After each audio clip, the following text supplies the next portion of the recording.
been in this community for many, many years, and I served locally. And I remember when I was on the Board of Selectmen, from time to time we would look at some of the items that we had in our library at the town hall, the old town hall, and I've never seen anything that compares to this. And we've got to keep this. We've got to buy this for the community and put it on permanent display. And I think the Commission is doing a marvelous job with this open house tonight. It's been an education.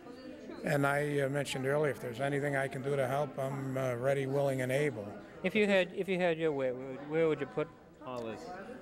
If we could create a museum, and we have a new bill that went through the House, the Convention Center bill, there's about $25 million in there for museums. Very good. And if we had a museum, and I always felt that the Herndon Tavern would be the ideal place, Right. That's where I think some of these items should be on display. That's only an amateur's opinion. Well, that's a perfect Folks, place for it, actually. Yeah, It looks like a museum, actually. It does. And the folks who serve on the commission maybe have a better idea than that. But I hope they're going to apply for some of this funding. And as I said, anything I can do to help. And I think the town would be foolhardy to let this opportunity pass. This is great. It's an education. It is.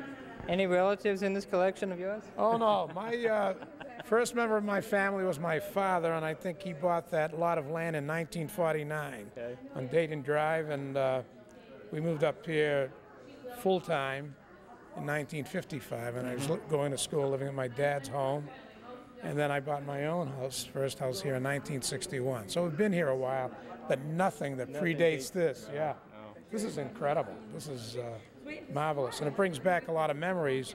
Charlie Brown, who served on the board of Charlie Black, who served on the Board of Selectmen with me in 1966, always talked about the seal and the plaque, and he had his own suspicions as to where that disappeared.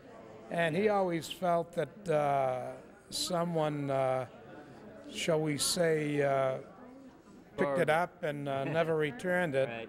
And he always thought it was, and I don't want to start a controversy, one of the local Pauls. So, but it's nice to see the seal, and this has been an education. It's been great. And it's in wonderful shape, too. And as I said, we shouldn't let this opportunity pass us by. Right. We're not talking about, relatively speaking, for what it gives us, an awful lot of money. I mean, when was the last time you ever heard of such a find anywhere in Massachusetts? I've never heard of such a find, and I've never seen anything in this town. Lars writes those articles, and I always took it at face value as far as historical articles were concerned. But boy, there's a lot of material that backs up a lot of what has been discussed in the past. So I think this is terrific. And my wife said, we're going out tonight and we're going to see it, and I'm glad I came along. I'm glad I came, too. This is terrific. It is. It really is. It certainly is. Good. Okay. Good talking to you. Thank you. Good talking to you. My pleasure. Good to see you. Yeah.